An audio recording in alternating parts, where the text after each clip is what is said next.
The billionaire was getting into his Ferrari when his twin daughters shouted, "Don't get in the car, stepmom cut the brakes." Startled, he dialed 911. The wind carried the sweet aroma of ripe grapes as Thomas Everly adjusted his tie for the third time that morning.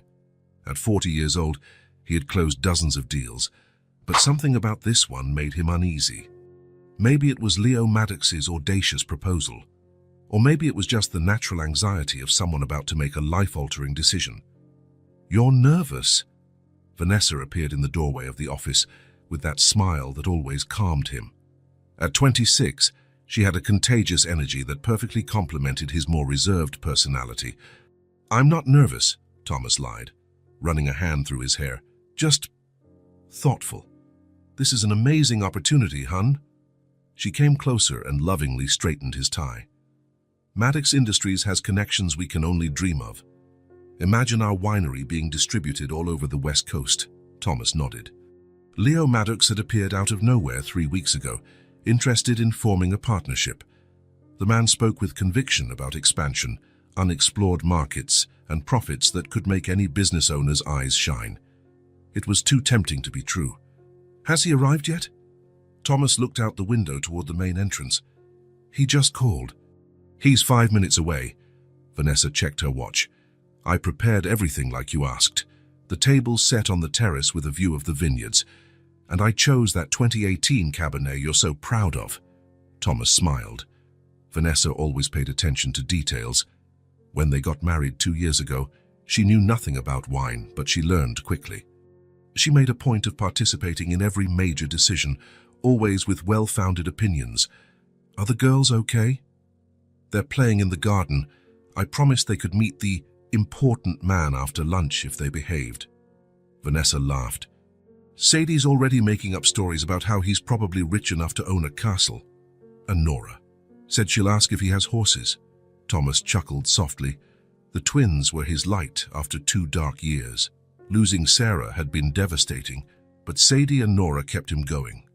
They were curious, smart, and had a unique view of the world that always surprised him. The sound of tires on gravel announced Leo's arrival. Thomas took a deep breath and headed to the entrance, Vanessa by his side. Leo Maddox stepped out of a gleaming black BMW, wearing a suit that probably cost more than many families' monthly income, tall, grey hair neatly combed, a confident smile. He had exactly the look of a successful man. "Thomas!" Leo extended his hand enthusiastically. "What a magnificent property! The pictures don't do it justice." "Thank you. This is my wife, Vanessa. A pleasure to meet you." Leo kissed Vanessa's hand politely, but not excessively.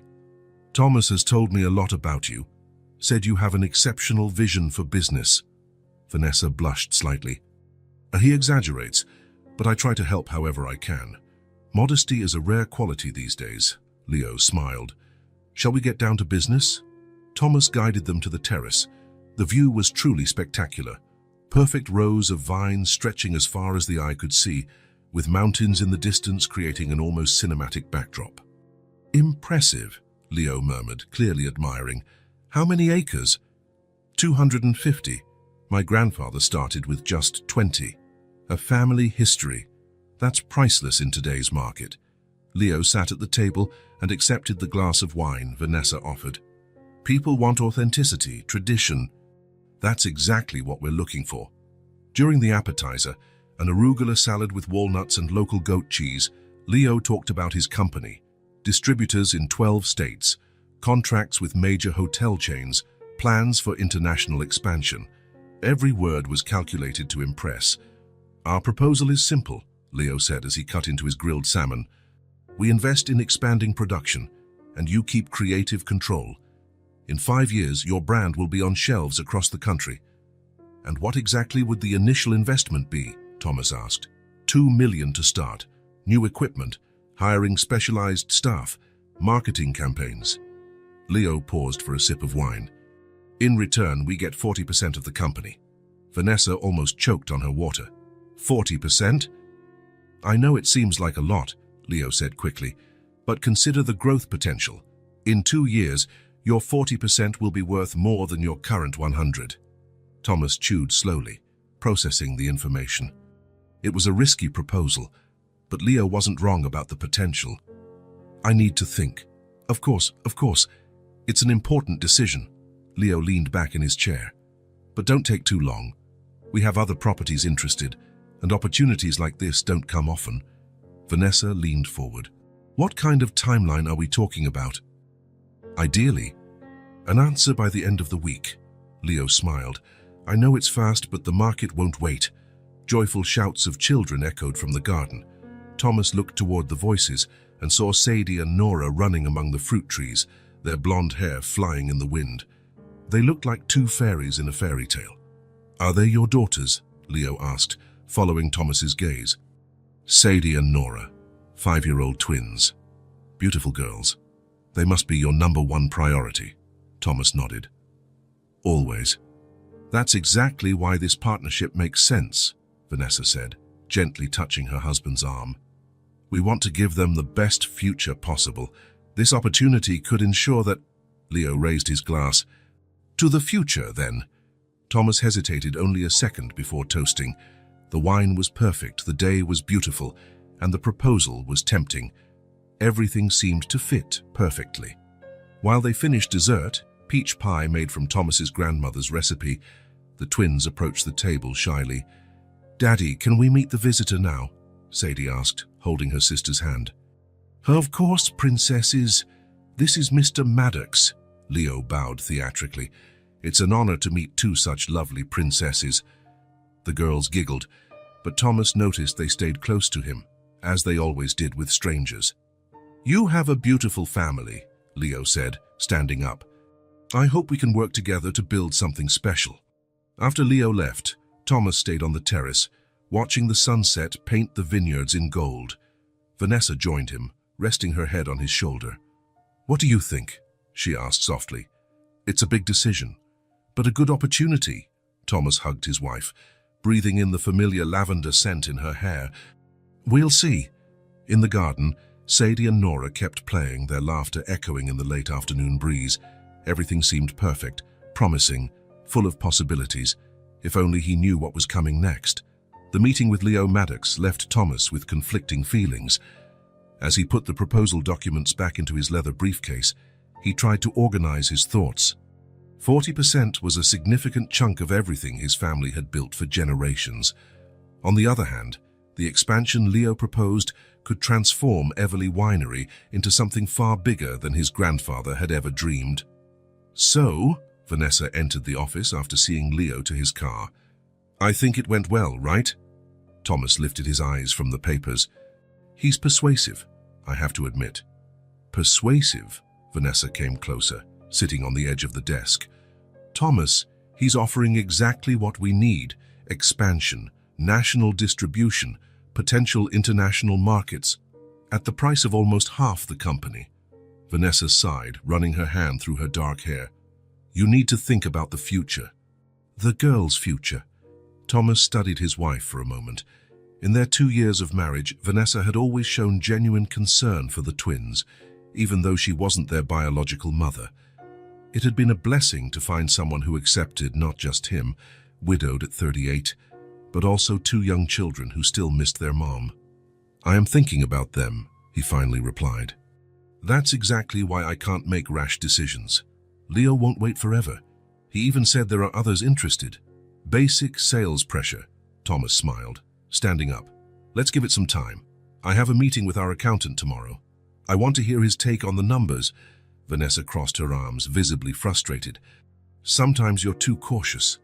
That's what's kept me in business all these years. Thomas kissed his wife lightly on the forehead. I'm going to walk around the property. I need to think. Will you take the girls? No. They were exhausted. The nanny said she already put them to bed. Thomas checked his watch. It was past 8 in the evening. I won't be long. As he walked among the rows of grapevines, Thomas felt the cool California night air envelop him.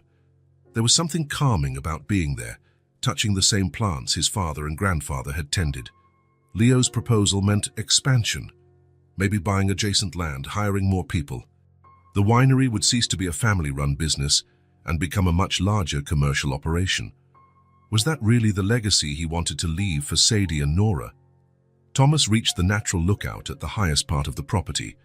From there, he could see the entire stretch of vineyards, the main house with its welcoming lights, and the starry sky above. It was his favorite spot to think. His phone vibrated in his pocket. It was a message from Vanessa. "The girls woke up asking for you. They're restless. When are you coming back?" Thomas quickly typed, "On my way. 10 minutes." As he headed down the hill toward the house, Thomas felt a pang of guilt. Ever since Sarah's death 3 years ago, he had buried himself in work to cope with the pain. The twins, then only 2 years old, needed him so much, and often he wasn't emotionally present. Vanessa had arrived like a ray of light, taking on many maternal responsibilities, giving him space to breathe. Maybe she was right about Leo's proposal. Maybe it was time to take a bold step. When he reached the house's entrance, Thomas noticed the office lights were still on. Vanessa was probably working on one of the interior design projects she did as a freelancer. She had put her career on hold to devote herself to his family. Another reason to be grateful. Thomas decided not to go through the main door, so as not to wake the girls if they had gone back to sleep. He walked toward the attached garage where his red Ferrari F8 Tributo was parked next to Vanessa's SUV. The sports car had been his only extravagance after a particularly profitable year 3 years ago. Sarah never got to see it. He opened the garage door with the remote and walked up to the car, twirling the keys on his index finger. The meeting with Leo, the conversation with Vanessa, the walk through the vineyards, all of it spun in his mind as he approached the vehicle. Thomas opened the car door and was about to get in when he heard them.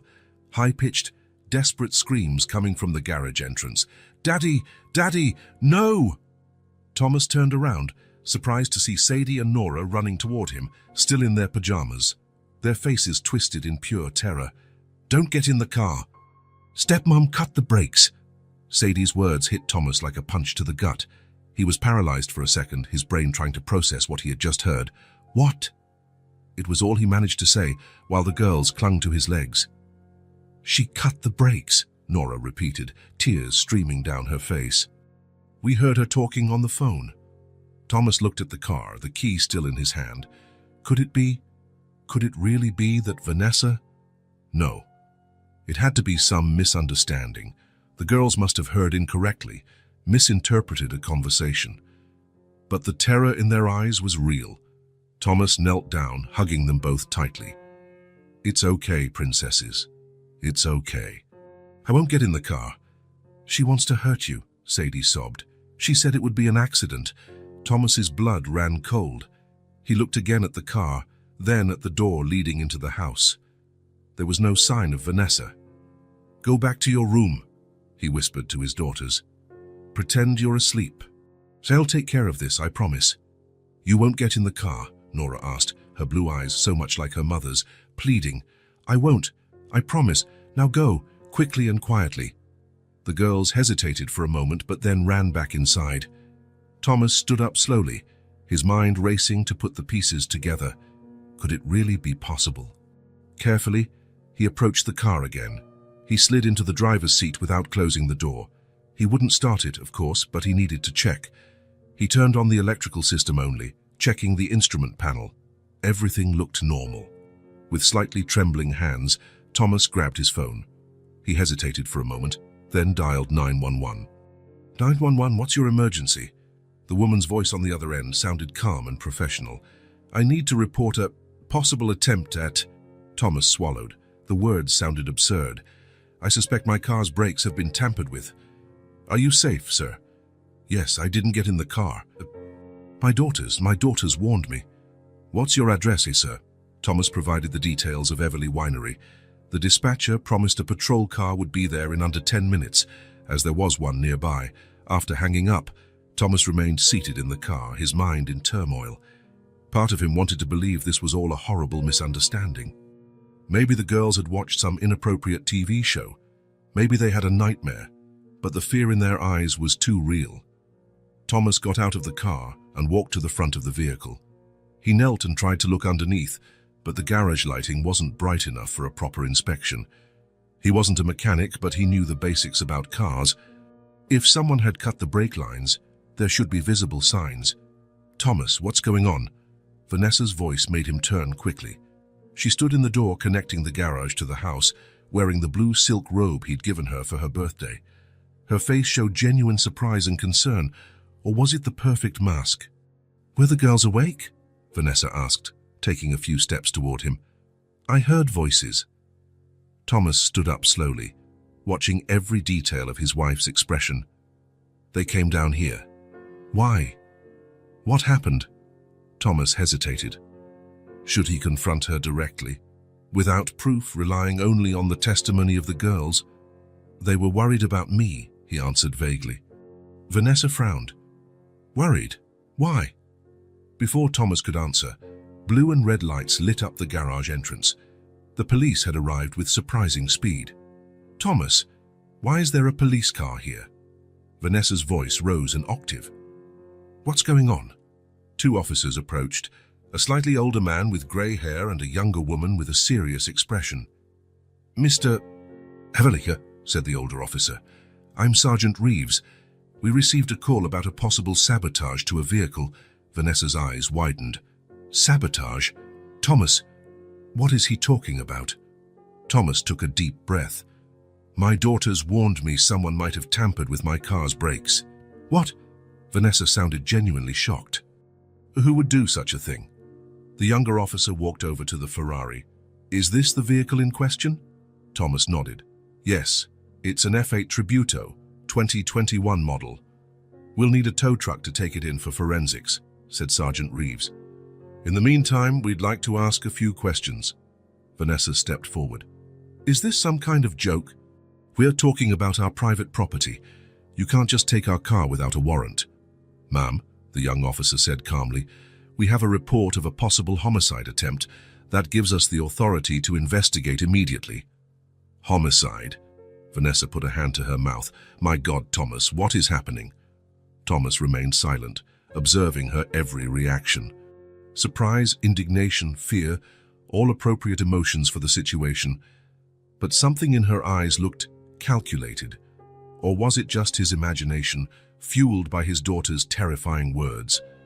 The officers requested permission for a preliminary inspection of the vehicle, which Thomas granted immediately. Using powerful flashlights, they examined the underside of the car. Mr. Everly, the female officer called after a few minutes. Can you come here for a moment? Thomas approached and knelt beside her. She pointed the flashlight at a specific spot under the car. See this? It's the brake line. It looks like it was partially cut. Not completely, which means the brakes would still work at first but fail under pressure. A chill ran down Thomas's spine. So it was true. It wasn't just the girl's imagination or a misunderstanding. Someone had deliberately tried to cause an accident. When he stood and looked at Vanessa, she was pale. That's impossible, she stammered. Who would do this? Thomas, someone's trying to kill you. Her performance was perfect. The tremor in her voice, the panicked look, even the way her hands nervously gripped the robe's belt. If not for the girl's words, Thomas would have completely believed her. We'll need you both to come down to the station to give statements, Sergeant Reeves said. And we'll need to speak with your daughters too, Mr. Everly. They're only 5, Thomas replied automatically, parental instinct kicking in. We understand, sir. We have specialists trained to talk to children. It will be handled with the utmost care. Vanessa approached Thomas, lightly touching his arm. This is crazy. Who could want to harm you? Thomas looked at her hand on his arm. The same hand that possibly held the tool that cut his brake lines. The same touch that, until a few hours ago, had brought him comfort and safety. I don't know, he replied coldly, subtly stepping away. But I intend to find out. The following days were a blur of statements, forensics, and interrogations. Police confirmed what they already suspected. The Ferrari's brakes had been intentionally sabotaged. A partial, precise cut that would ensure the system failed when the car reached high speed or needed to brake hard. During the formal statement, Thomas chose not to mention his daughter's specific accusations. Without concrete evidence, it would be the word of 2 small children against that of an adult. He needed more before openly accusing his own wife. Vanessa, for her part, played the worried wife role to perfection. Tears at the right moments, appropriate outrage, theories about potential business enemies, everything carefully calculated to deflect suspicion. "It could be someone jealous of your success," she suggested over breakfast 3 days after the incident. "Or maybe someone who doesn't want you to close the deal with Leo." Thomas watched her carefully as she spoke. Since that night, he had begun noticing small details, how she checked her phone with unusual frequency, how her stories about where she'd been or what she'd done sometimes had minor inconsistencies, how she subtly tried to influence his decision about Leo's proposal. "Speaking of which," Vanessa continued, spreading jam on toast, "Leo called yesterday. He wanted to know if everything's okay and if you've made a decision on the proposal." "He called you directly?" Thomas asked, keeping his tone neutral. Vanessa hesitated for a fraction of a second. "No, he called the office, and Martha transferred him to me since you were at the station." Another tiny inconsistency. Martha, the secretary, had taken the day off yesterday. "I'll call him later," Thomas replied vaguely. "I think we should accept," Vanessa said, leaning forward. "After all this, it'd be good to have a strong partner like Maddox Industries." Thomas nodded slowly, pretending to consider. "Maybe you're right." Vanessa's eyes briefly shone before she controlled her expression. "I'm only thinking of your best interests." "Of ours." "I know." That night, once the girls were in bed, Thomas stayed alone in the office, mentally revisiting everything that had happened. The pieces were starting to fit together, forming a disturbing picture. Leo Maddox's sudden arrival, his abrupt interest in Everly Winery, which, while successful, wasn't exactly a national name.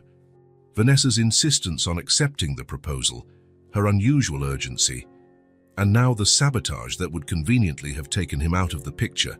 If he died in a car accident, Vanessa would inherit his share of the winery. As the twins' legal guardian, she'd also control their shares until they came of age.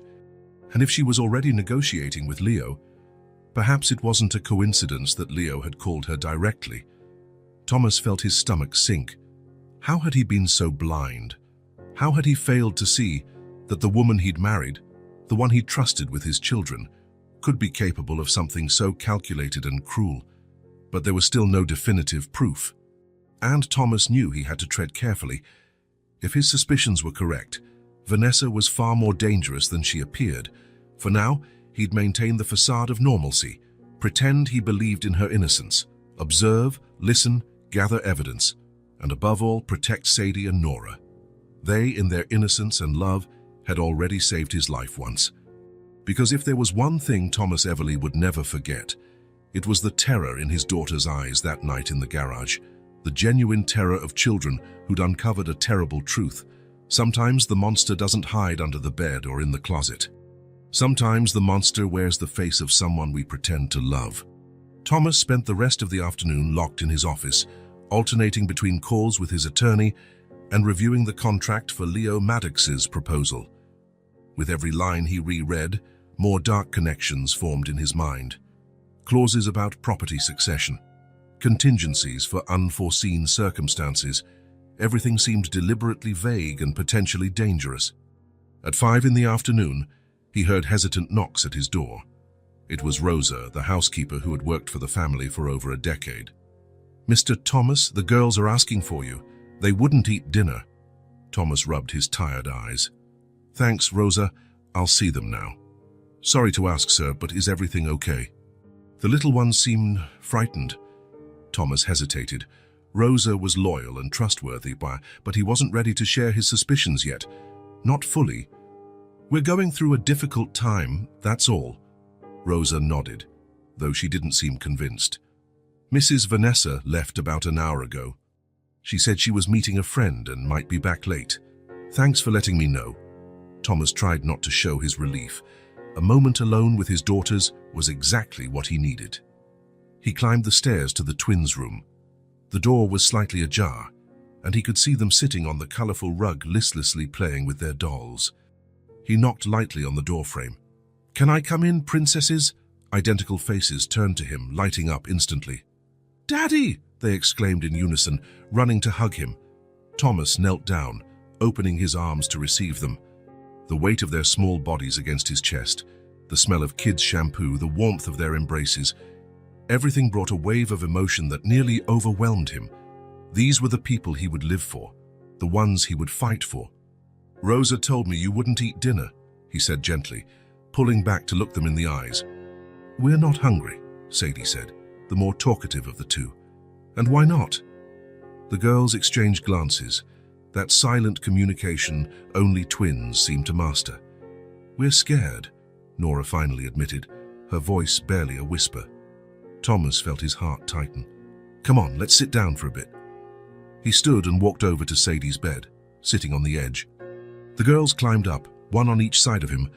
Thomas put his arms around their shoulders, pulling them closer.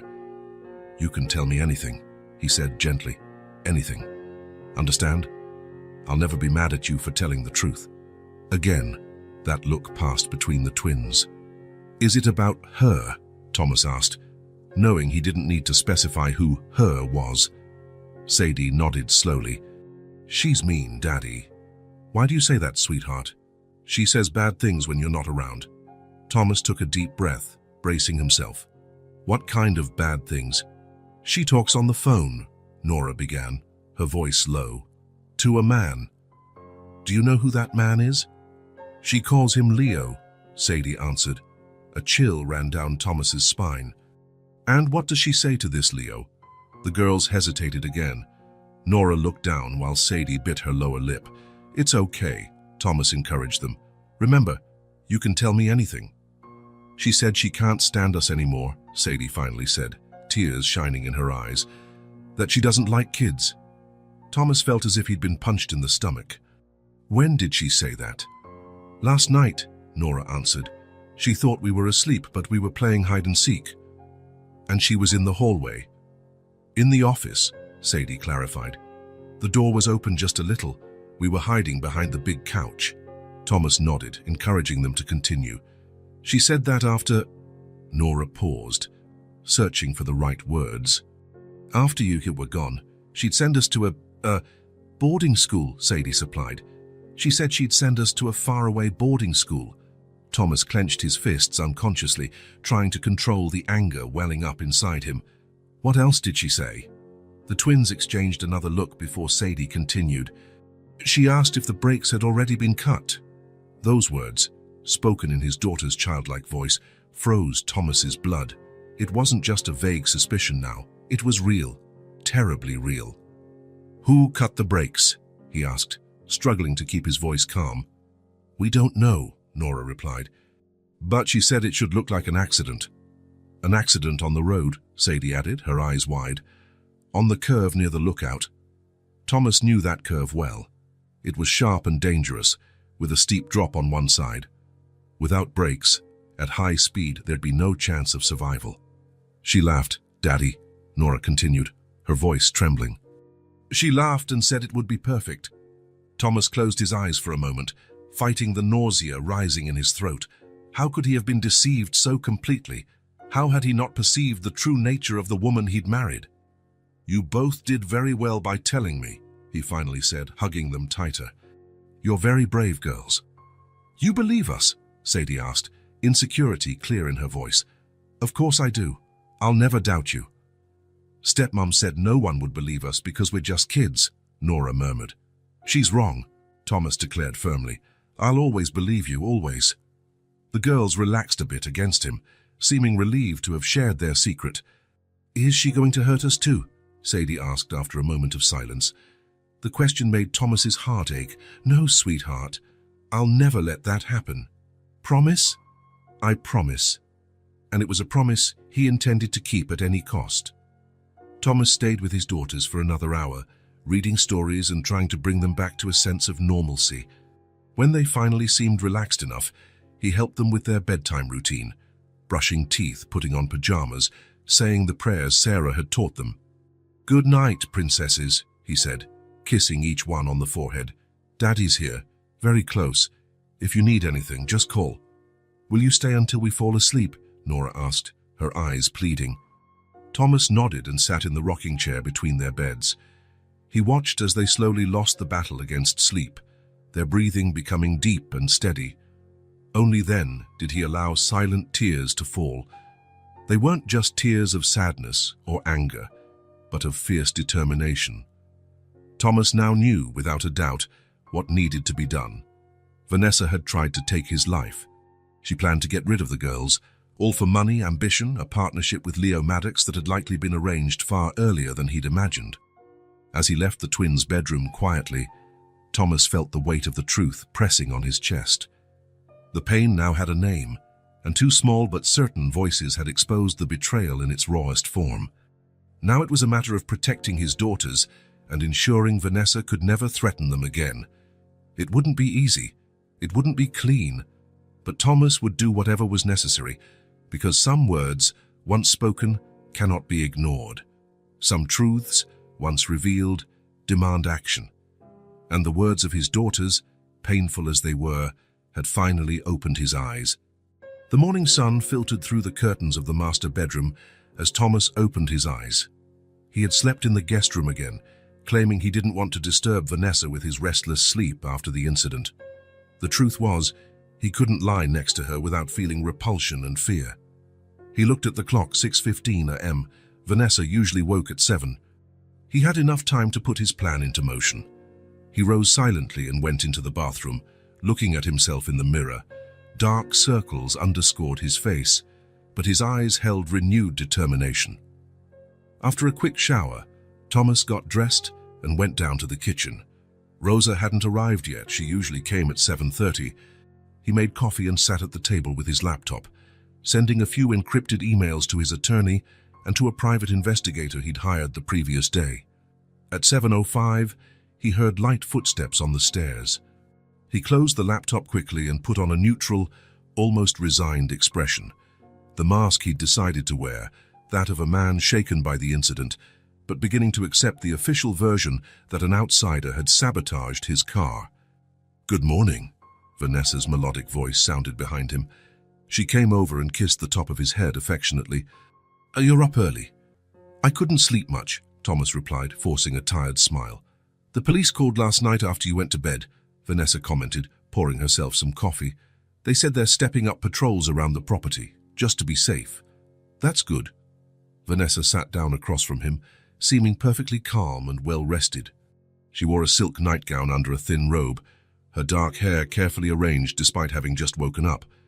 It was impressive how she managed to keep up appearances. "I was thinking," she said after a sip of coffee, "maybe we should install more security cameras if someone got into the garage without being noticed." "Good idea," Thomas said automatically. "And perhaps we should hire a temporary driver for you, at least until you feel safe enough to drive again." Thomas watched her carefully. Every suggestion sounded perfectly reasonable, exactly what a worried wife would say. But now he saw the subtlety behind her words. A driver would mean he couldn't move around freely and would always be under supervision. "I'll think about it," he replied vaguely. Vanessa reached out and softly touched his hand. "I'm worried about you, love. This has all been so disturbing." Thomas felt a chill at her touch, but maintained a neutral expression. "It'll pass. I'm more concerned about the girls. They seem a bit distant with me," Vanessa noted, frowning slightly. "Have you noticed? They're scared by everything that's happened." "Of course," Vanessa nodded understandingly.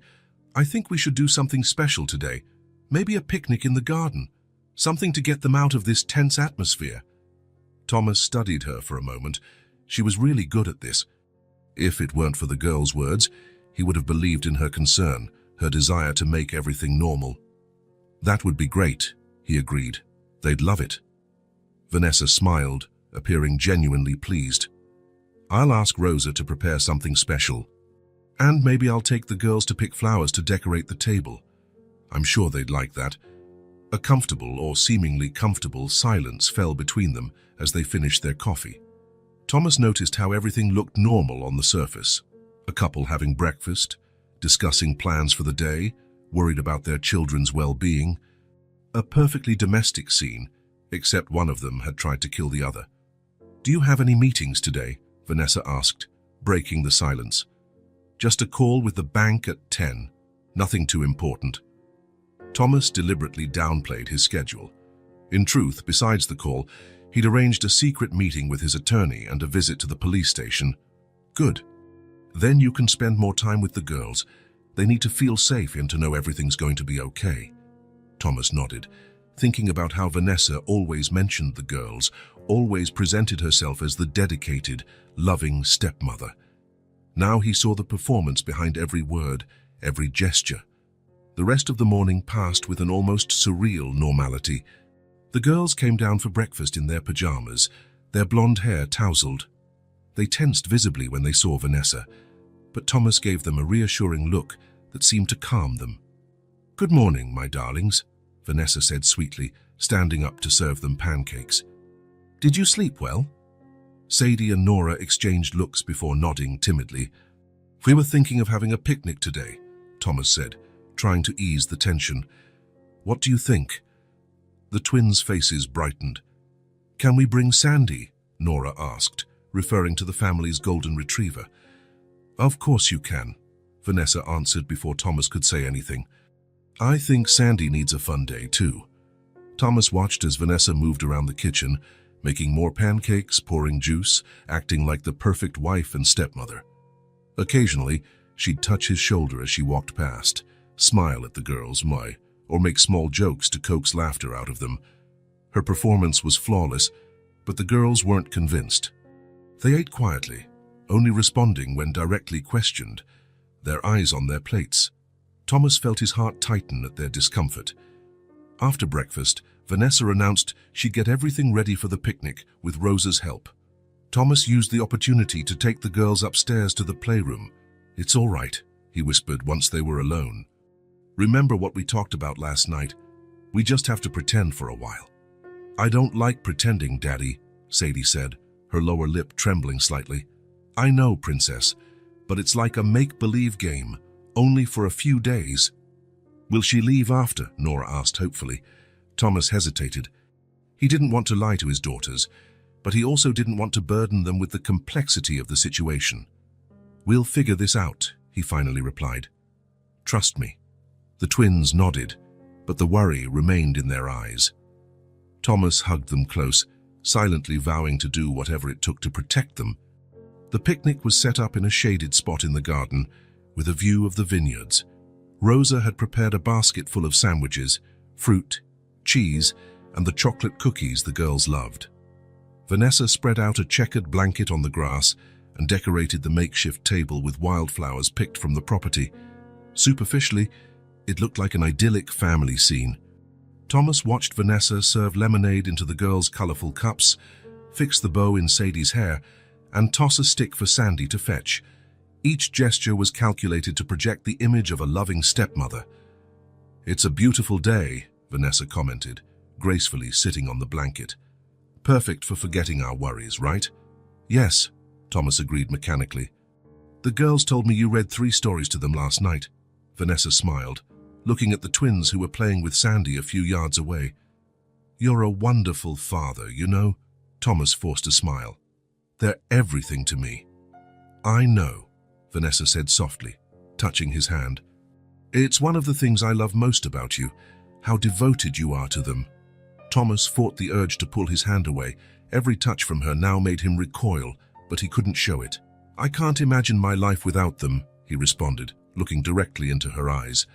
"I'd do anything to protect them." For a fleeting moment, Thomas thought he saw something. Irritation, worry, flash in Vanessa's eyes, but her expression quickly returned to one of affection. "Of course you would," she replied, "and so would I. They've become part of my life." The afternoon passed slowly. Thomas remained on alert, never leaving the girls alone with Vanessa, making polite conversation, laughing at the right moments. It was exhausting to keep up the act, but he knew it was necessary. When the sun began to set, they gathered the picnic things and returned to the house. Rosa had prepared dinner, roast beef and potatoes, Thomas's favorite. Another small kindness orchestrated by Vanessa.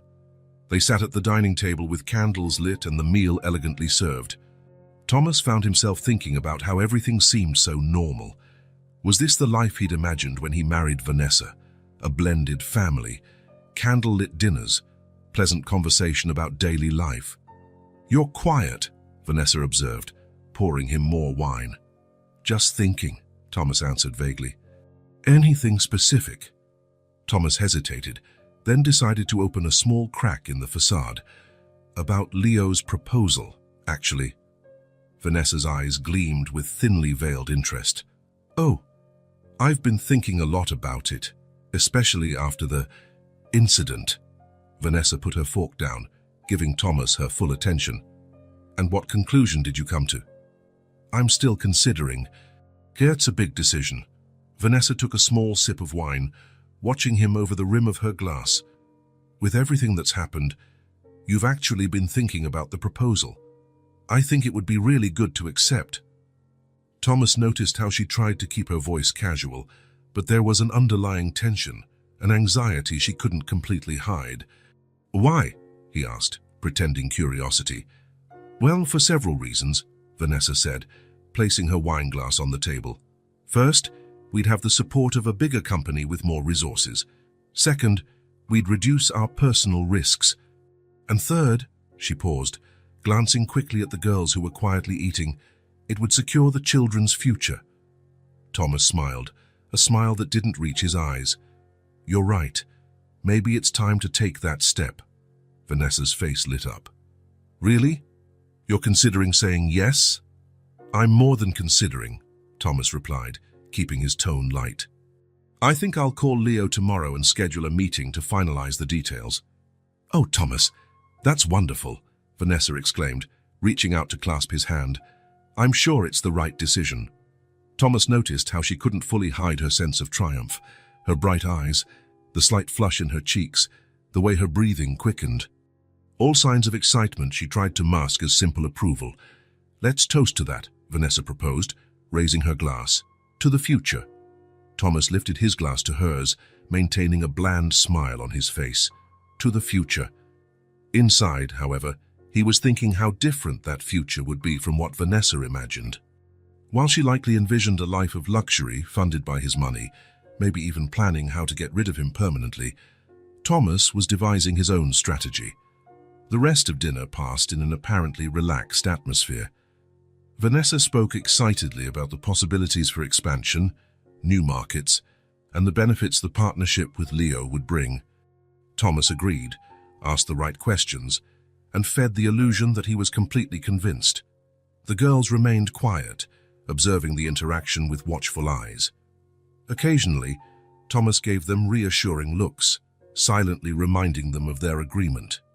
When dinner ended, Thomas offered to tuck the girls in. Vanessa didn't protest, seeming too pleased with the turn of the conversation to worry about small details. "I'll do the dishes," she offered cheerfully. "Take as long as you need with them." In the twins' bedroom, as he helped them into pajamas, Thomas felt the weight of the charade. It was painful to pretend, but necessary. "Are you really going to give her the money, Daddy?" Sadie whispered, as he buttoned her pajamas. "No, Princess," Thomas whispered back. "It's just part of our make-believe, and remember?" "She looked happy," Nora noted. "She did, didn't she?" Thomas smiled sadly. "But don't worry. I've got everything under control." When the girls were finally asleep, Thomas went downstairs and found Vanessa on the terrace, drinking a glass of wine and looking out over the moonlit vineyards. She seemed pensive, almost serene. "Are they asleep?" she asked as he approached. "Yes. They were exhausted." Vanessa smiled and offered him a glass of wine, which he accepted purely for the sake of appearances. "You know," she said softly, "I think things are finally starting to fall into place." Thomas took a small sip, watching the dark liquid swirl in the glass, thinking how fragile this illusion of normalcy really was. "Yes," he finally responded, with a smile that didn't reach his eyes. "I think they are." On the outside, he was the picture of acceptance. On the inside, his suspicion had turned into a plan. And while Vanessa savored her apparent victory, Thomas waited patiently for the right moment to reveal his own game. Wednesday morning dawned with a light mist over the vineyards. Thomas watched through his office window as he spoke on the phone, keeping his voice low just in case. "We need to meet Hal. It's urgent." On the other end, Hal Mercer sighed. "That sounds serious, Tommy. What's going on?" I can't talk over the phone. Can we meet today? I have an appointment at 3, but I'm free until then. Where do you want to meet? Thomas thought quickly. Riverside Cafe in an hour. It's discreet and far enough from here. I'll be there. Thomas hung up and slipped the phone into his pocket. Hal Mercer had been his college friend and one of the groomsmen at his first wedding with Sarah. After 15 years on the San Francisco police force, Hal had retired to open his own private investigation agency. If anyone could be trusted in a situation like this, it was Hal.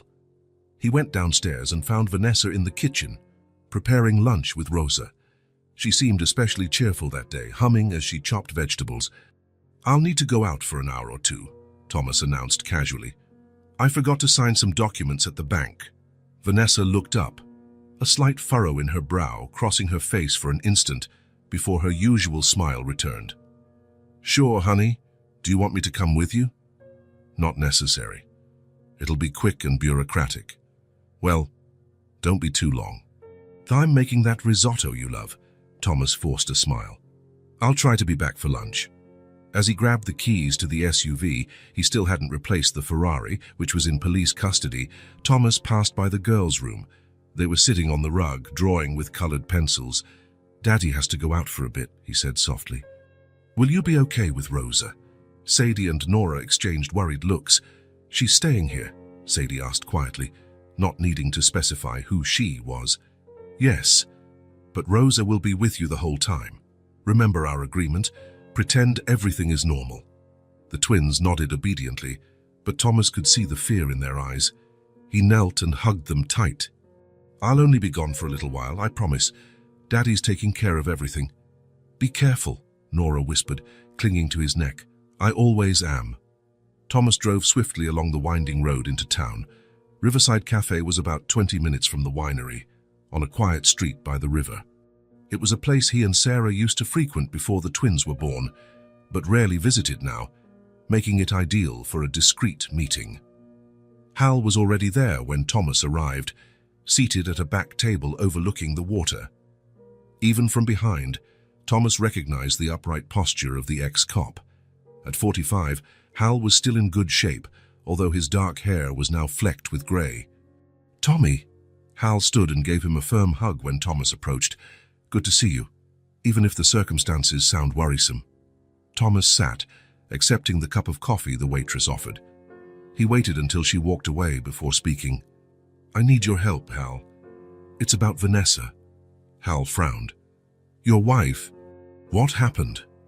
Thomas took a deep breath and began telling him everything.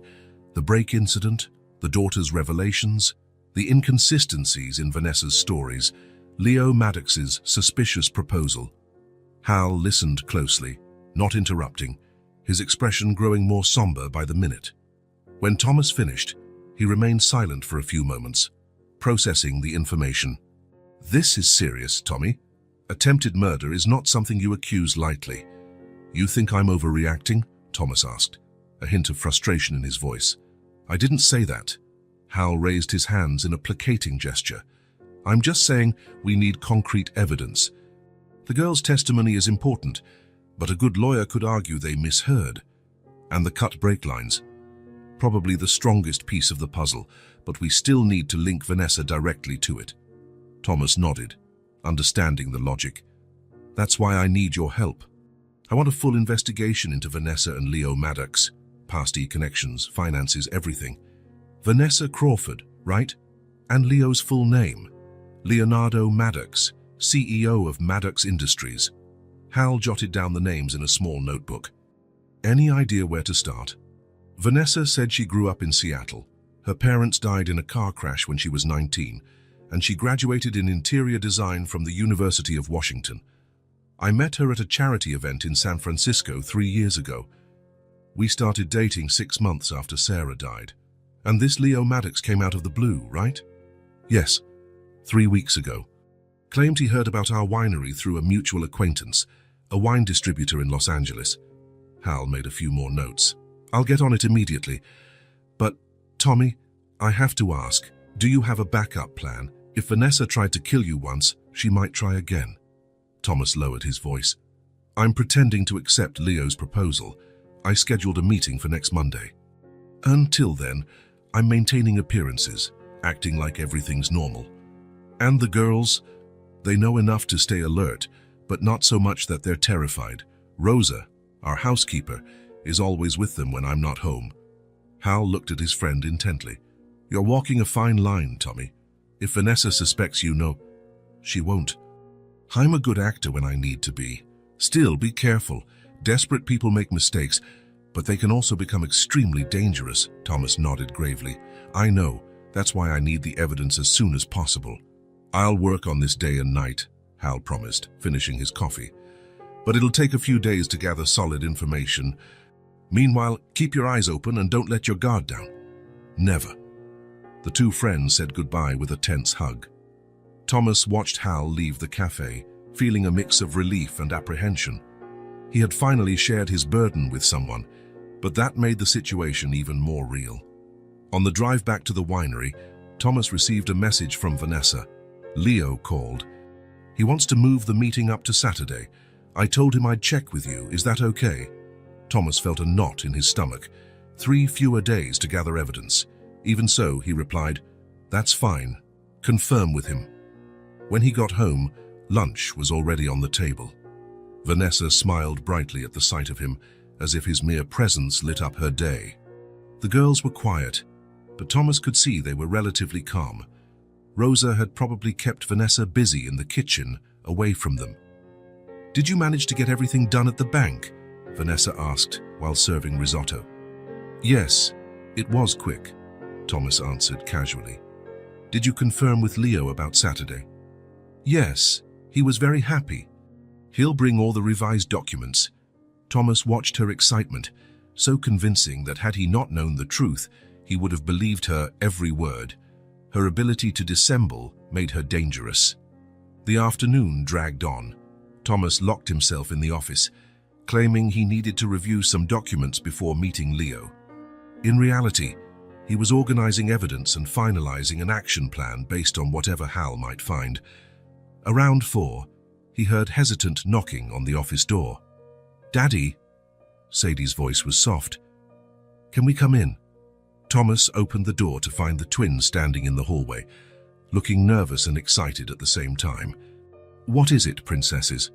Sadie looked around, making sure they were alone before whispering, We found something. Thomas knelt to get on their level. What did you find? Nora held out her hand, revealing a cell phone Thomas immediately recognized as Vanessa's. Where did you find this?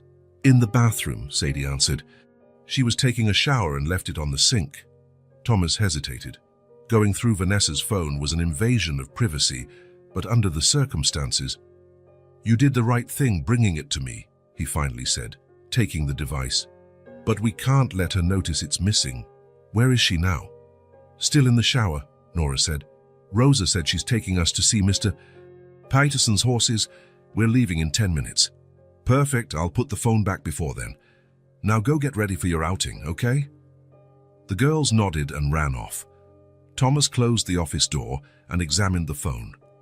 It was locked, of course, but he knew the passcode. It was Vanessa's birthday, the one she used for everything. With slightly trembling fingers, he unlocked the phone.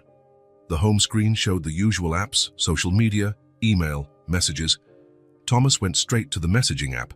The most recent conversations were with himself, with Rosa, with a friend of Vanessa's named Claire, and an unidentified number. Thomas tapped on that last thread. The messages dated back 3 weeks, exactly when Leo Maddox had appeared in their lives.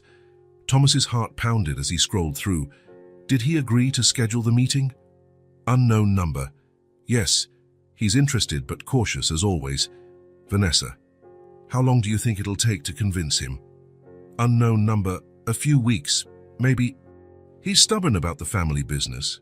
Vanessa. We don't have that much time. Unknown number. I'm doing my best. Trust me.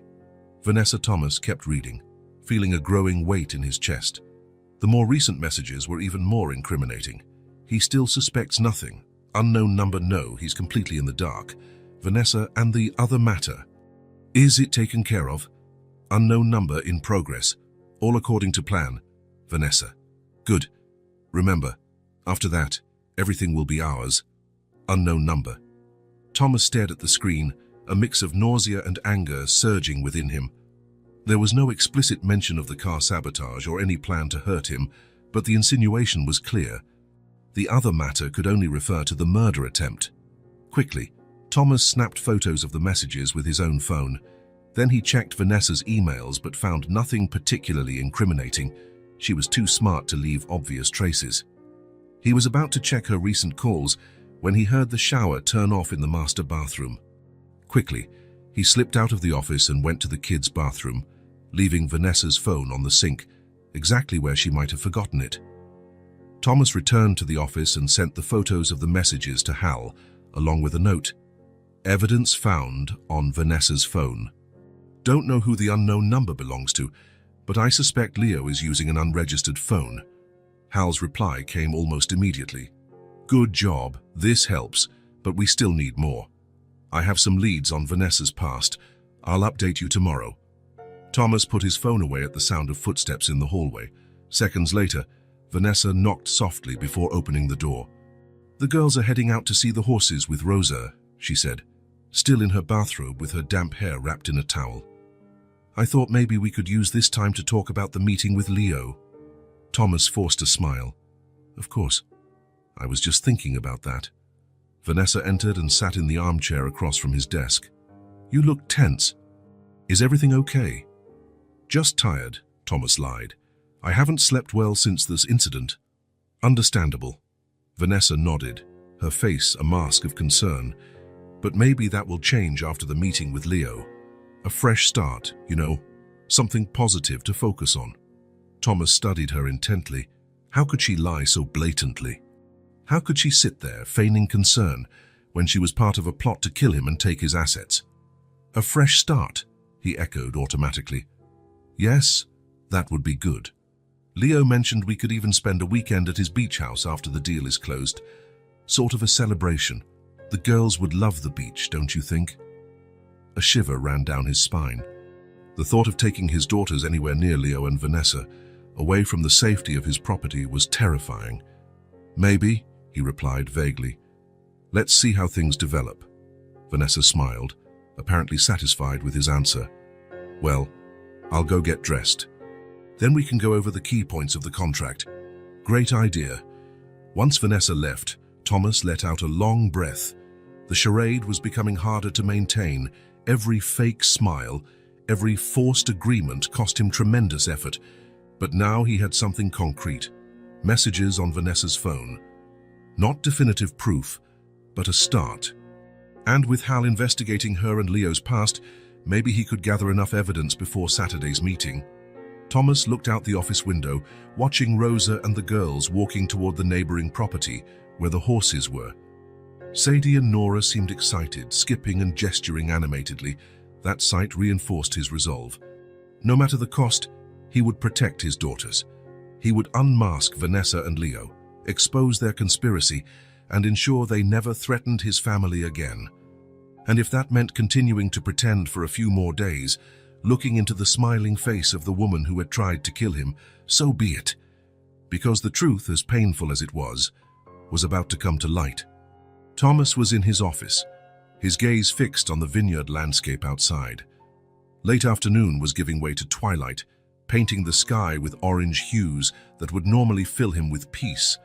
But not today, not while he anxiously awaited Hal's call. 3 days had passed since he hired his friend to investigate Leo and Vanessa. 3 days of forced smiles, pretending everything was normal while watching every move his wife made with new eyes. The phone on the desk vibrated, interrupting his thoughts. Hal's name lit up the screen. I'm on my way, the detective's grave voice said as soon as Thomas answered. I found information you need to hear in person. Vanessa's home, Thomas replied, keeping his voice low. Can we meet in the vineyards, in the more remote area? The lookout. I'll be there in 15 minutes. Thomas hung up and took a deep breath, trying to organize his thoughts.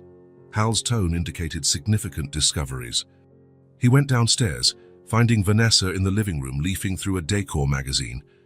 I'm going to check on some vines, he announced casually. The vintner mentioned a possible problem in the northern section. Vanessa looked up from the magazine, smiling. "Want some company?" "No need," Thomas replied, forcing a smile. "It's just a quick inspection." "All right." "The girls are in the kitchen with Rosa, helping make cookies."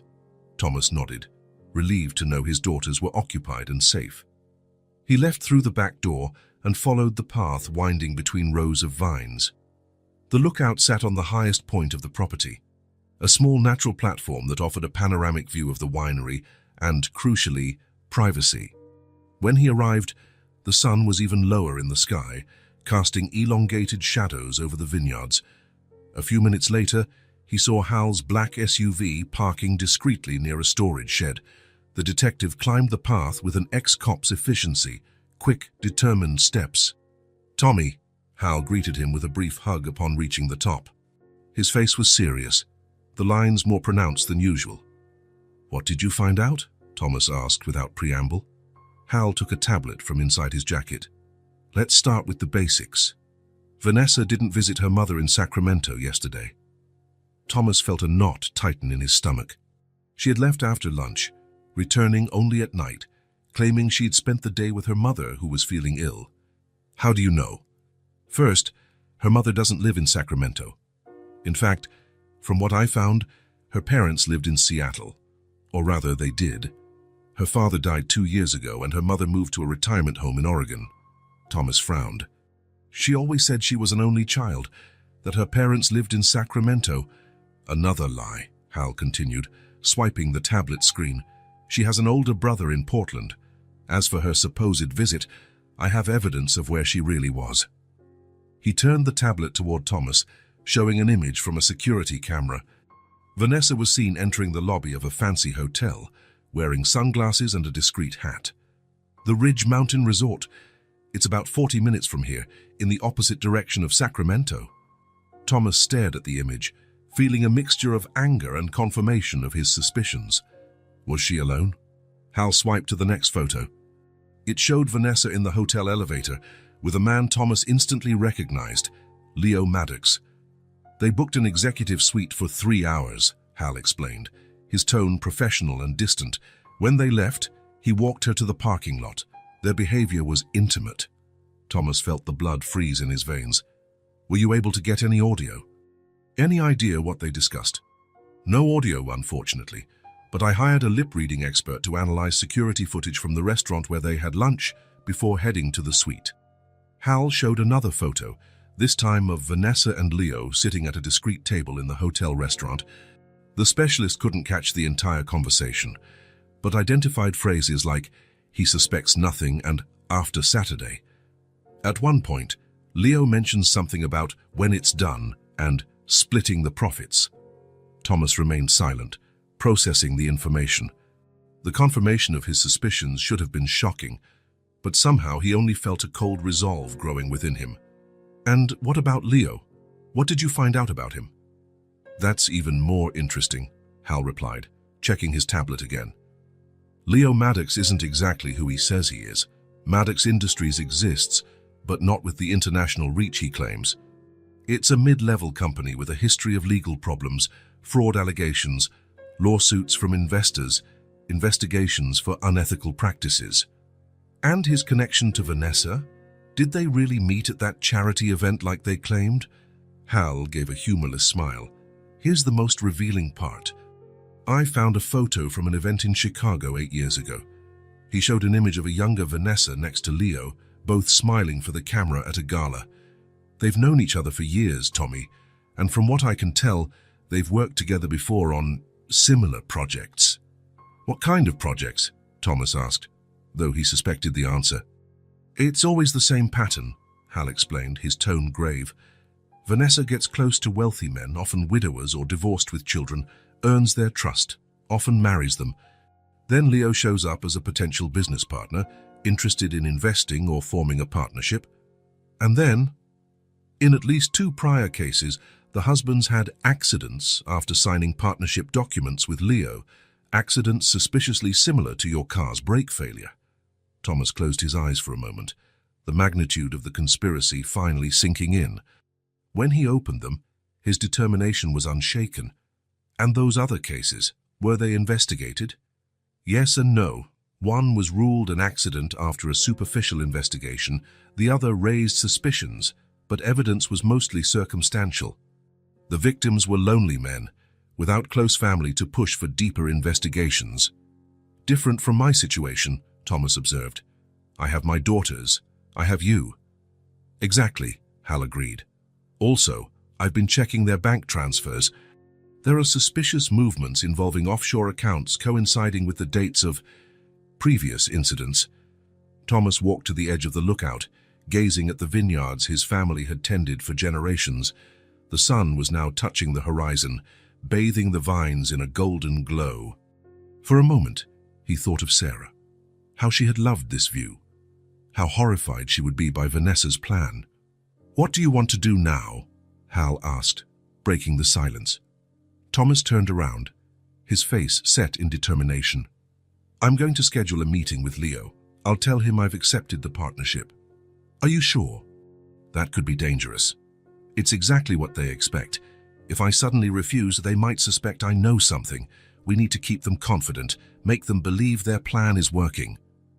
Hal considered for a moment. "We can use that to our advantage. We can record the meeting, try to get them to make an explicit confession. If we get solid proof they plan to sabotage your car or are conspiring to harm you, we'd have enough to bring them down legally," Thomas finished. "Exactly. But be cautious, Tommy. These people are dangerous." "I'm aware, but I have my daughters to protect." Thomas drew in a steadying breath. "I'll call Leo today. Say I've thought it over and I'm interested. I'll suggest a meeting here at the winery where we can talk freely about the terms." "Good idea. I can set up discreet surveillance equipment in the conference room. And what about Vanessa?" "She can't suspect anything. I need to keep acting normal until we have enough evidence." Hal nodded, stowing the tablet. "I'll keep investigating. I want to see if I can find more details about the previous cases, maybe a witness willing to talk." The two men walked down from the lookout together, discussing the plan's details. When they reached Hal's SUV, the detective handed Thomas a small device. "A high-definition recorder. Activate it before the meeting." Thomas slipped it into his pocket. "Thanks, Hal." "For everything." "Be careful, Tommy. Don't underestimate these people." Thomas watched Hal's vehicle pull away, the setting sun casting ever longer shadows across the property. He took a deep breath and made his way back to the house, each step strengthening his resolve. He found Vanessa in the kitchen with the twins, all laughing as they decorated freshly baked cookies. The scene looked so innocent, so normal. It was almost impossible to believe that the woman smiling at his daughters was plotting to kill him. "How are the vines?" Vanessa asked casually when she noticed him. "All under control," Thomas answered, keeping his voice even. "Actually, I made an important decision today." "About what?" Vanessa asked, her attention snapping to him. "About Leo's proposal. I think I'll accept. I'll call him tonight to schedule a formal meeting." Vanessa's face lit up instantly, her eyes shining in that way Thomas now recognized as calculated rather than affectionate. "Thomas, that's wonderful," she exclaimed, setting down the icing tube and coming over to him. "I'm sure this partnership will be extremely beneficial for the winery." "I've thought it through," Thomas replied, holding her gaze. "I think it's the best way forward." Vanessa hugged him, her expensive perfume filling his nostrils. "This is the best decision you've ever made." Over her shoulder, Thomas noticed the twins exchanging worried looks. He gave them a reassuring smile, hoping they understood this was all part of the plan. "I'm going to the office to call Leo," he said, gently stepping back. "Should I make something special for dinner?" "To celebrate?" "That would be great," Thomas said, heading upstairs. In his office, he closed the door and took a steadying breath before picking up the phone. Each ring reminded him of his renewed resolve. When Leo Maddox's self-assured voice answered, Thomas was ready. "Leo, it's Thomas Hartwick. I've been thinking about your partnership proposal, and I've decided to accept." There was a brief pause on the other end, followed by Leo's carefully controlled enthusiasm.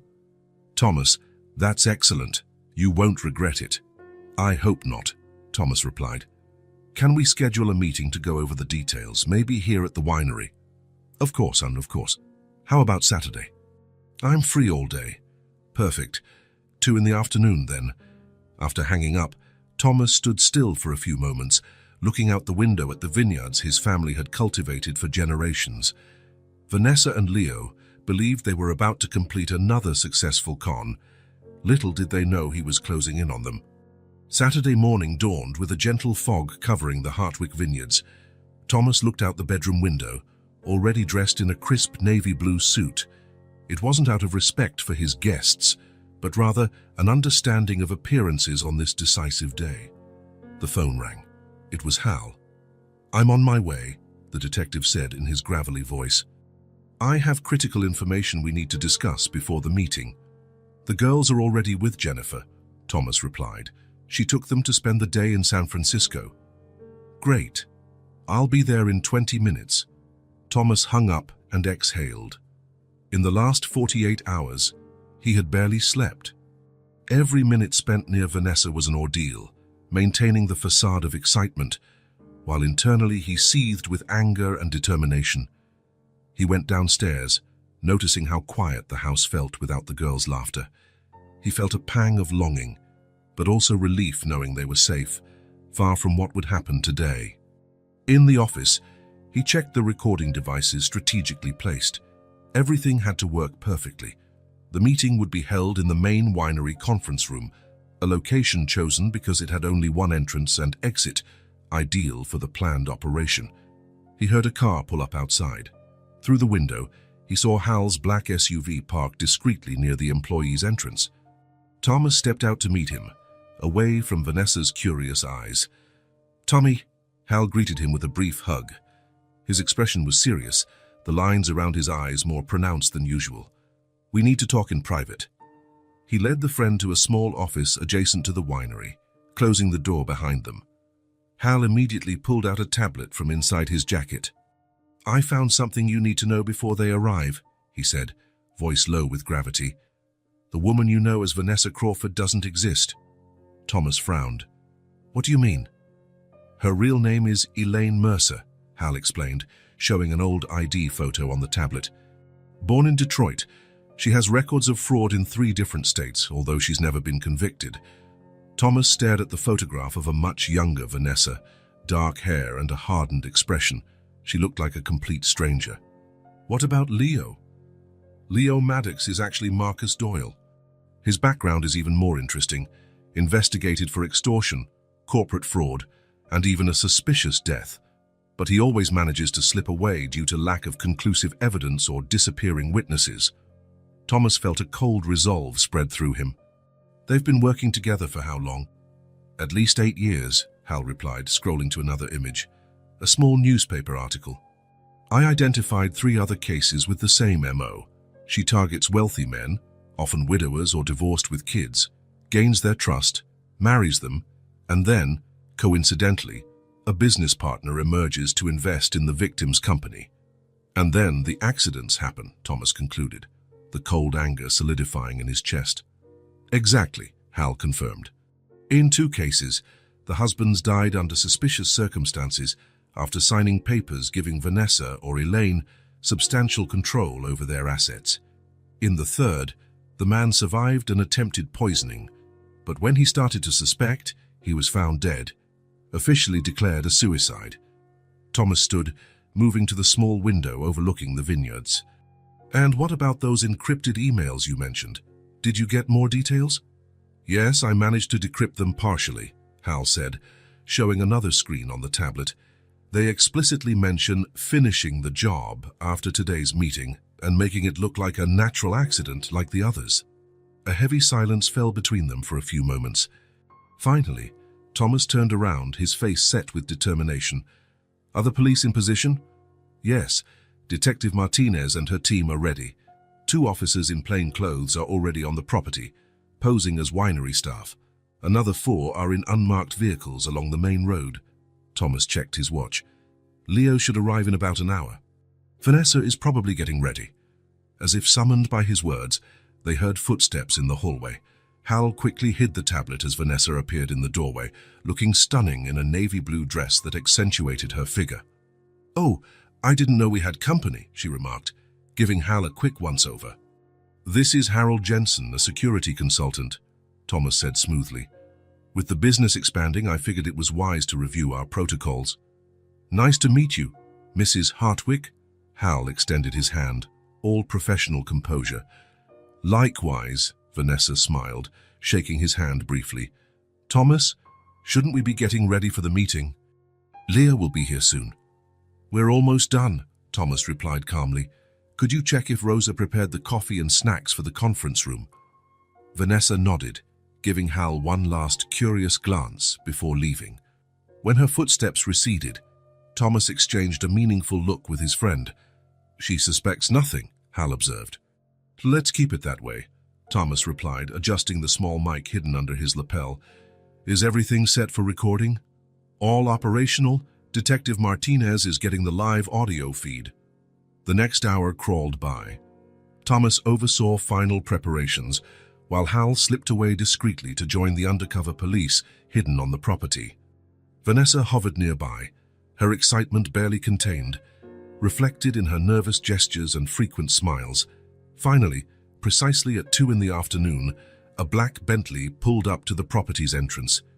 Leo Maddox, or rather Marcus Doyle, emerged from the car, impeccably dressed in an Italian suit, carrying a leather briefcase Thomas assumed held the phony partnership documents. "He's here," Vanessa announced, her voice betraying excitement beyond mere professional enthusiasm. Thomas followed her to the main entrance. Leo greeted Vanessa with kisses on both cheeks, slightly too familiar for mere business acquaintances. Then he extended his hand to Thomas with a confident smile. "Thomas, great to see you on this big day." "The pleasure is mine, Leo," Thomas replied, maintaining composure. "Shall we head to the winery's conference room?" "I have everything ready for our meeting." The three walked along the stone path leading to the main winery building. Thomas could feel the tension mounting, the barely contained excitement of Vanessa and Leo. They truly believed they were about to wrap up another successful con. The conference room was impeccably arranged. A large wooden table dominated the center, documents neatly laid out, and a bottle of Hartwick Vineyards award-winning Cabernet Sauvignon on display. "Impressive," Leo commented, glancing around in apparent admiration. "This place oozes tradition." "Tradition we're about to expand into new horizons," Thomas said, gesturing to the chairs. "Please, have a seat." Leo opened his briefcase, producing a set of legal documents. "I brought the final version of the agreement, as we discussed. I made a few minor adjustments based on your previous suggestions." Thomas took the documents, pretending to read them carefully. In reality, he was buying time, waiting for the right moment for the next step. "It all looks in order," he said finally, placing the papers back on the table. "But before we sign, I have a few questions. Mr. Doyle." Leo's face froze for a second.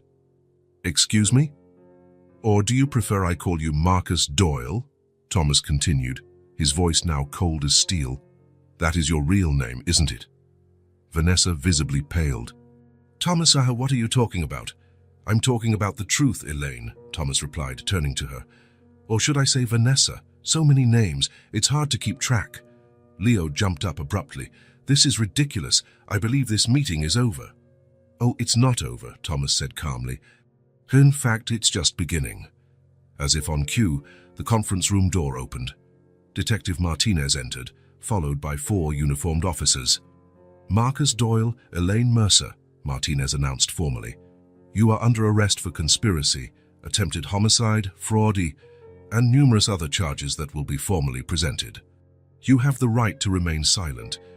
The shock on Leo's face was almost comical. Vanessa, however, shot Thomas a look of pure hatred as an officer cuffed her. "You have no idea what you've done," she hissed through clenched teeth. Thomas held her stare without flinching. "I know exactly what I've done. I protected my family from you." The police led Leo and Vanessa out of the winery. Thomas remained seated, feeling a blend of relief and exhaustion. Hal entered the room, placing a hand on his shoulder. "It's over, Tommy. You did it." Thomas nodded slowly. "The girls are safe. That's all that matters." Outside, he watched the police cars disappear down the road that cut through the vineyards. From a higher point on the property, barely visible behind a tree, Two small figures stood watching. Thomas felt his heart clench as he recognized Sadie and Nora, holding hands with their Aunt Jennifer. They weren't supposed to be there, but somehow it seemed fitting they witnessed this moment, the moment when the masks finally fell, when justice arrived. Even from a distance, Thomas could see the relief on their young faces. The masks had fallen, justice had arrived at last, and most importantly, his daughters were safe. As he walked toward them, Thomas felt an enormous weight lifting from his shoulders. The nightmare was over. Now they could begin rebuilding their lives, together, as a true family. The sunset painted the sky in shades of orange and red over Hartwick Vineyards. On the wide porch of the main house, Thomas sat in a rocking chair with Sadie and Nora on his lap. A week had passed since the arrests of Vanessa and Leo, or Elaine and Marcus as they now knew. The house felt different, lighter, as if an invisible burden had been removed. Rosa hummed in the kitchen preparing dinner, and Jennifer, who had decided to stay a few more days to help with the transition, was tidying up some toys left in the living room. Thomas studied his daughters' faces, lit by the golden glow of twilight. They seemed more relaxed, more like the happy girls they had been before Sarah's death, before Vanessa came into their lives. But there were still shadows in their eyes, invisible scars from broken trust that would take time to heal. "You know," Thomas began, his voice soft in the porch's quiet, "I want to apologize to you." The twins looked up at him curiously, their small eyebrows furrowed in identical expressions. "After your mom died, I buried myself in work," he continued, choosing his words carefully. "I thought if I stayed busy, the pain would be less. And then I got married, and without realizing it, I ended up neglecting you two a bit." Sadie adjusted herself on his lap, her small fingers fiddling with a button on Thomas's shirt. Nora remained quiet, her eyes locked on her father's face. "I should have paid more attention to how you were feeling. I should have noticed you were unhappy." "It wasn't your fault, Daddy," Nora said softly. "She was really good at lying." Thomas felt a tightness in his chest at his 8-year-old's forced maturity. "Yes, she was. But even so, as your father, I should have protected you better." "You protected us in the end," Sadie countered. "You had the police arrest her." Thomas offered a slight smile, running a hand gently over his daughter's hair. "Yes, but I should have done it much sooner. I should have believed you from the start." The girls stayed silent, absorbing his words. The soft creak of the rocking chair mixed with the distant sound of birds returning to their nests at dusk. "That will never happen again," Thomas went on, his voice firm now. "You are my priority, the most important thing in my life." He hugged them tighter, feeling the comforting warmth of their small bodies. "No matter what happens, I'll always put you first. I'll always believe you. Always." The silence that followed was comforting, broken only by the gentle breeze among the vines and the rhythmic creaking of the rocking chair. Finally, Sadie raised her head, her eyes serious as she met his. "Is the stepmom coming back?" she asked, a shadow of fear in her voice. Thomas cupped his daughter's face gently in his hands, making sure she saw the resolve in his eyes as he answered, "She's no longer part of our family. I'll make sure she stays far away from us, forever." Nora hugged him tightly, burying her face in his chest. Sadie, after a moment's consideration, smiled, a genuine smile that lit up her entire face and filled Thomas's eyes with tears. "Promise," Sadie insisted, needing that final reassurance. "I promise with all my heart," Thomas answered without hesitation. The sunset deepened into purples and dark blues. Jennifer appeared at the porch door. "Dinner's almost ready," she announced with a gentle smile. "Rosa made that pasta you all love." "We're coming," Thomas replied, but he didn't move immediately. This moment with his daughters was too precious to cut short. Night fell slowly over the property. After dinner, Thomas helped the girls with their baths and tucked them into bed, reading them a story until they fell asleep. When he finally went downstairs, he found Jennifer on the porch, sipping a glass of wine. "How are you?" she asked as he joined her. Thomas considered the question. "I feel alive again," he said at last. "Like I'm waking up from a nightmare." Jennifer nodded, understanding. The girls seem lighter. "Yes, but there's still a long road ahead. They've been through a lot. You all have. Jennifer placed a hand over his. What are you going to do now? Thomas looked at the darkened vineyards, lit only by the moonlight. I think I need to start over. Relearn how to be a full-time dad. Relearn how to live without constantly looking over my shoulder. That sounds like a good plan, Jennifer smiled. And what about the winery? The winery? Thomas paused, an idea forming. I think I need to take a break. Let Carl handle things for a few days. Jennifer raised her eyebrows in surprise. You? Taking time off voluntarily? That's a first, Thomas laughed, a sound that seemed lighter and freer than it had in a long time. I guess nearly dying and finding out your wife was plotting your murder changes a man's priorities. No doubt, Jennifer agreed, taking a sip of wine. And what will you do with that time off? Spend time with my daughters. Just be with them. No distractions, no phones, no meetings. Just the three of us. The next morning, Thomas surprised the girls with an announcement. You're not going to school today, and I'm not going to work. We're taking a trip, just the three of us. The twins widened their eyes in identical expressions of surprise. Where are we going? Nora asked, already excited. It's a surprise, Thomas grinned, handing each girl a small backpack. I've packed everything we need in here. Let's get ready for an adventure. In minutes, they were in the car, Thomas driving along the winding road away from the property.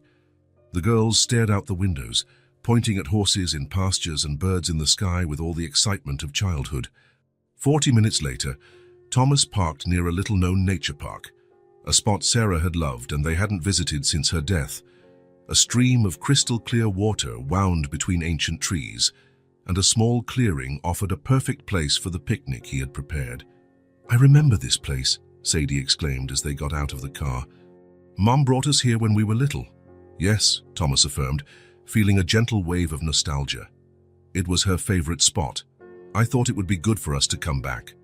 The girls ran ahead, rediscovering familiar paths with fresh eyes. Thomas followed, carrying the picnic basket, his heart feeling lighter with every step. They spent the morning exploring. Thomas showed them how to identify different types of trees, something Sarah had taught him years ago. They found deer tracks near the stream and watched a squirrel gathering nuts for winter still far off. At noon, they spread a checkered blanket in the clearing and opened the picnic basket. Sandwiches, fruit, homemade cookies, and apple juice. A simple feast they devoured with an appetite fueled by activity and fresh air. Daddy, Nora asked between bites of her sandwich, do you think Mom can see us from somewhere? The question caught Thomas off guard, but he answered honestly, I'm not sure, sweetheart. But I like to think so. Me too, Sadie chimed in with the unwavering conviction of childhood. I think she's happy we came back here. Thomas smiled, feeling a lump in his throat. I'm sure she is. After lunch, they took off their shoes and waded in the stream. The water was cold, prompting squeals of surprise and delight. When Sadie accidentally slipped on a rock and landed on her backside in the shallow water, her initial shock quickly turned to contagious laughter. Come on in, she called, now deliberately splashing water at her dad and sister's legs. It's awesome! Nora glanced at Thomas, seeking permission in his eyes. Seeing his encouraging smile, she jumped into the water with her sister, letting out a shriek of joy. What about you, Daddy? Sadie challenged. Are you scared? Thomas pretended to think seriously. Well, someone has to stay dry to drive back, but... Without finishing the sentence, he stepped onto a deliberately slippery rock and fell theatrically into the water, provoking shrieks of hysterical laughter from the girls. Soon, they were all soaked, pelting each other with splashes in an impromptu water fight. When they finally climbed out of the stream, the afternoon sun warmed them as they lay on the grass, gazing at the clouds and calling out imaginary shapes in their contours. That one looks like a dragon, Sadie declared, pointing to a particularly elaborate cloud. And that one is a castle, Nora added. Look at that one, Thomas pointed. Doesn't it look like two girls dancing? The twins tilted their heads, trying to see the image he suggested. I think it looks more like a melting ice cream cone, Sadie concluded, setting off more laughter. The afternoon slipped by in precious simplicity. When the sun began to sink in the sky, They packed up and walked slowly back to the car, the girls collecting colorful stones and interesting leaves along the way. On the drive home, Nora fell asleep in the back seat, worn out from their adventure. Sadie fought off sleep, determined to stay awake. "It was the best day," she murmured drowsily. "Can we do this again?" "Of course we can," Thomas promised, watching her in the rearview mirror. "Very soon." When they arrived home, Thomas carried the sleepy girls to their rooms. After tucking them in, he lingered for a moment, watching their peaceful faces as they slept, feeling a profound gratitude for having them in his life. The next morning, Thomas called Carl, his longtime friend and head vintner. "I need you in my office in an hour," he said. "I have an idea I want to discuss." When Carl arrived, Thomas was waiting with maps of the property spread out on the table and a few empty wine bottles with provisional labels in front of him. "What's all this?" Carl asked, curious. "A new line of wines," Thomas replied, a spark of enthusiasm in his eyes. "I want to use the grapes from the East Slope, the ones we reserve for special occasions." Carl let out a low whistle, impressed. "Those are the best vines on the property. You're thinking of a premium wine." "More than that," Thomas explained, showing him the provisional labels. "I want to create a line called Sadie and Nora, a tribute to my daughters."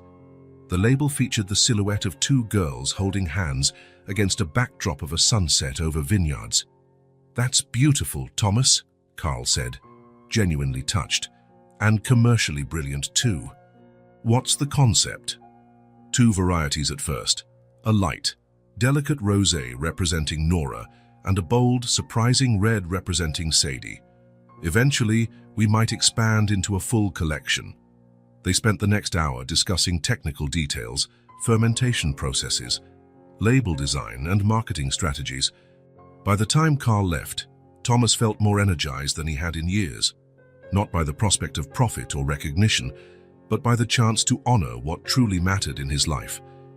That afternoon, he took the girls to the East Slope vineyard, explaining his plan as they walked among rows of vines heavy with ripe grapes. "These are the best grapes on the entire property," he said, kneeling so they could see the clusters up close. "And we're going to use them to make special wines that will carry your names." The twins' eyes went wide at the news. "Wines with our name?" Sadie asked, incredulous. "What will they be like?" Nora wanted to know. Thomas smiled, delighted by their interest. "Well, I'm thinking of a smooth rosé like you, Nora, gentle but surprisingly complex, and a bold, fearless red like you, Sadie, full of personality and impossible to forget." The girls took it all in with serious expressions, clearly impressed by the idea. "Can we help make them?" Sadie finally asked. "Of course," Thomas replied instantly. "In fact, I was hoping you'd help me choose exactly which grapes we'll use."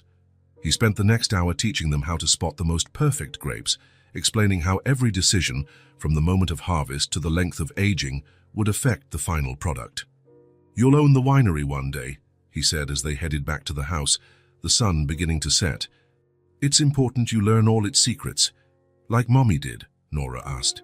"Exactly like Mommy did," Thomas confirmed, feeling a sense of peace he hadn't felt in a long time. Sarah would be proud, not only of the wines, but of how they were reconnecting as a family. That night, after dinner, they sat again on the porch, gazing at the star-filled sky. The girls, still buzzing with excitement over the wines that carry their names, talked eagerly about what the labels would look like and who should taste them first. Thomas listened with a heart overflowing with love. The pain of losing Sarah, Vanessa's betrayal, all of it was still there, scars they would always carry. But now something new was growing, a renewed bond between them, stronger for having been tested, more precious for having nearly been lost. The family was whole again. The land remained fertile and generous under their care, and love, finally, was at the center of it all. As the stars shone above Hartwick Vineyards, Thomas knew with certainty that, no matter what challenges lay ahead, they would face them together, as a family. If this story touched your heart, subscribe to the channel and turn on notifications so you don't miss the next ones. Leave a like, because it helps this story get recommended to more people. See you in the next story.